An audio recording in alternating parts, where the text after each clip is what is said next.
Arthur et Victoria voulaient bien le suivre. Mais où? Il n'y avait rien. Tout était blanc. Ils marchèrent juste derrière lui et posèrent avec attention leurs pas dans les siens. Quand soudain le lutin malin s'arrêta. Devant lui, une corde dorée venue de nulle part. Elle avait à son extrémité un joli pompon. Le lutin malin saisit à deux mains la corde comme pour hisser un drapeau. « Vous êtes prêts, les enfants ?» Arthur regarda intrigué le petit homme qui semblait très heureux de ce qu'il préparait. Prêt à quoi? Le lutin tira d'un coup sec sur la corde dorée. Aussitôt, tel un immense rideau blanc de théâtre, le décor s'ouvrit.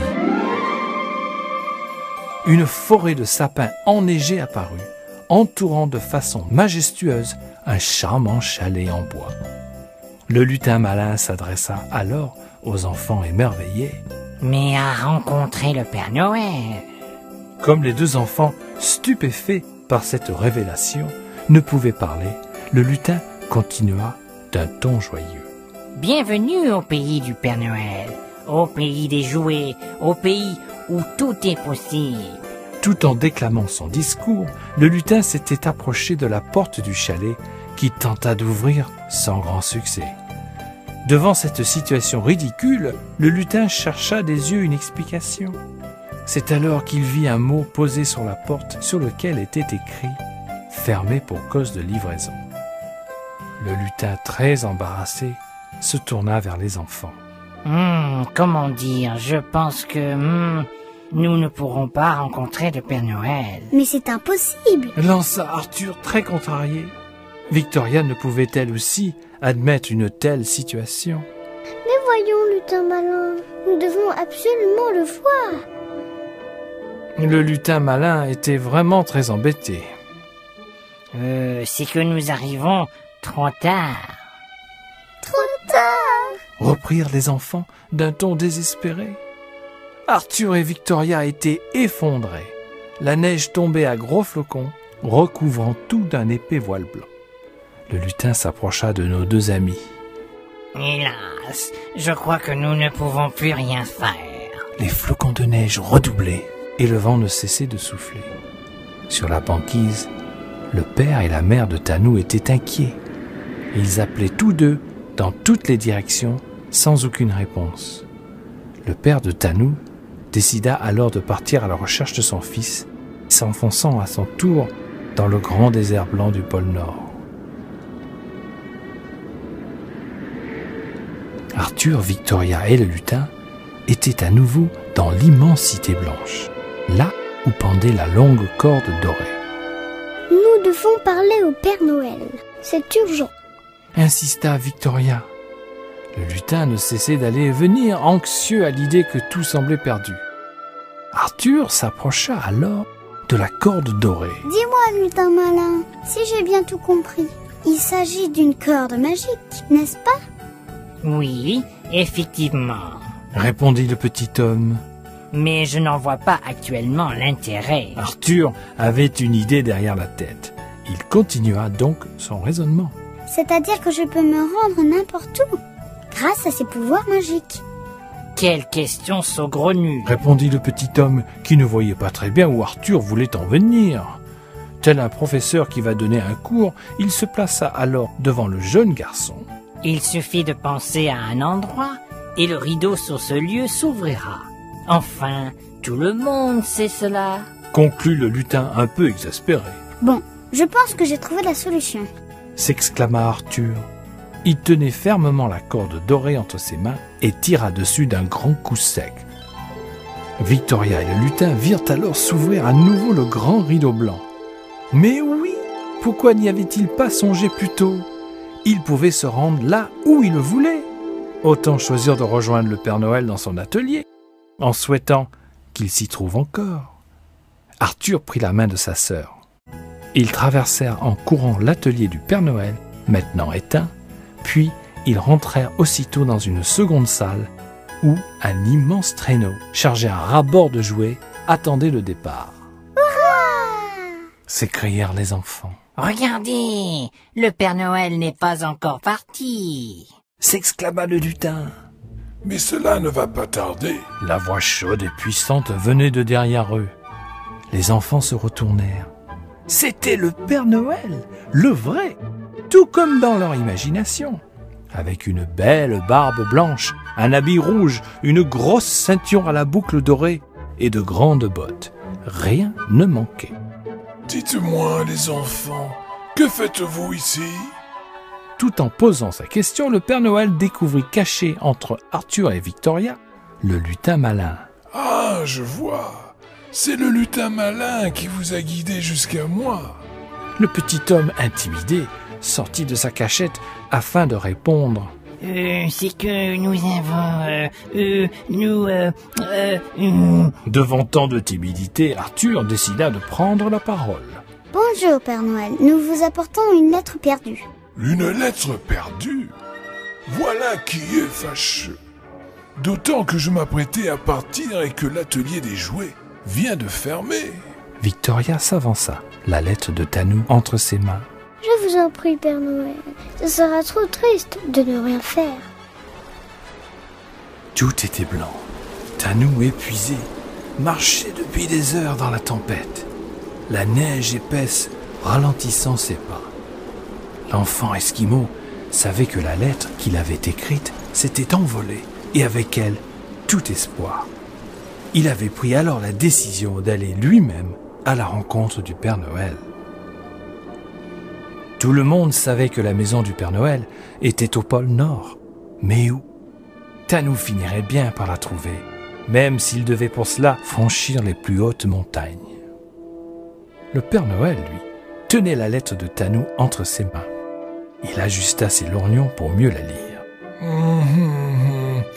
Voyons voir, oui. Il se mit à sourire. Arthur et Victoria, qui guettaient chaque signe d'approbation, sourirent à leur tour. Ce que demande ce petit garçon est tout à fait raisonnable. Je pense que nous allons pouvoir réaliser rapidement cette dernière commande. Les deux enfants soulagés ne purent retenir leur joie. Oh, merci, Père Noël. Vous êtes formidable. Ils se jetèrent contre lui afin de le remercier. Ému par tant de ferveur, le Père Noël resta un instant sans rien dire. Bon, c'est pas tout ça. Dépêchons-nous. Il claqua dans ses mains et aussitôt l'atelier s'illumina. Plein de petits lutins reprirent alors leur poste de travail. La lettre de Tanou dans une main et un porte-voix dans l'autre, le Père Noël s'adressa à l'assemblée. Mes chers amis, nous avons une dernière commande pour un petit garçon nommé Tanou. Le Père Noël marqua une pause, commença à énumérer la liste. Il nous faut donc un cerf-volant rouge, une canne à pêche neuve et un ballon jaune. Puis, tout en souriant, il précisa. Vous glisserez bien entendu en plus une bonne grosse boîte de chocolat. Cela sera tout. Merci. À peine le discours du Père Noël terminé, tous commencèrent à fabriquer les jouets demandés.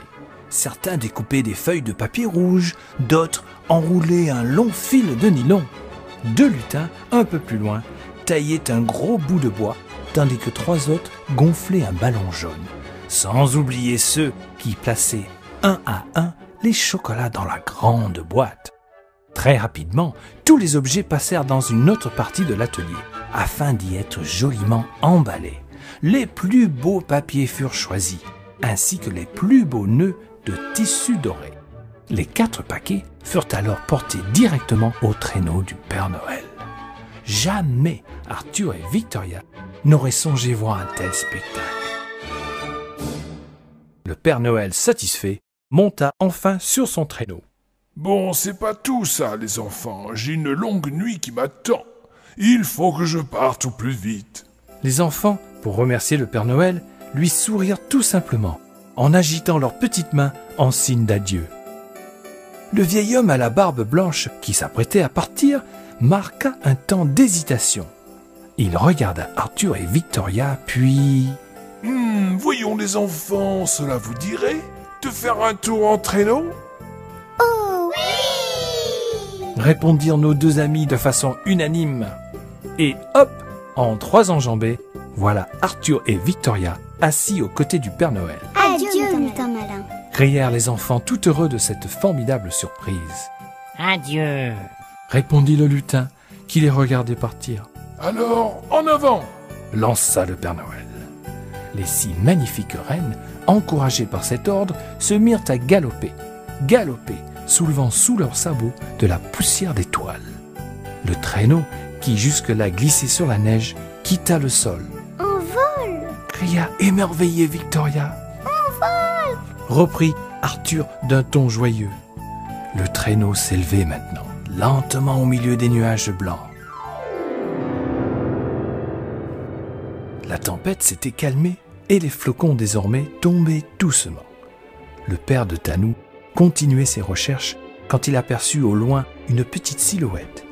C'était Tanou. Il se mit à crier afin que son fils l'entende. Le petit garçon se retourna, mit sa main au-dessus de ses yeux afin d'améliorer sa vision et sourit. Il venait de reconnaître son papa et cela lui emplissait le cœur de joie. Tous deux avancèrent au plus vite l'un vers l'autre alors qu'ils entendirent un drôle de bruit. Un son étrange, comme des clochettes. Oui, c'était bien cela, des dizaines de petites clochettes qui tintaient. Cette musique semblait venir de loin et elle se rapprochait. Là, juste au-dessus d'eux, derrière les flocons, sortit des nuages blancs, le traîneau du Père Noël. Tanou et son père n'en croyaient pas leurs yeux. Comme dans un rêve, le traîneau passa juste devant eux. Ils se dirigeaient tout droit vers leur igloo. Tanou souriait.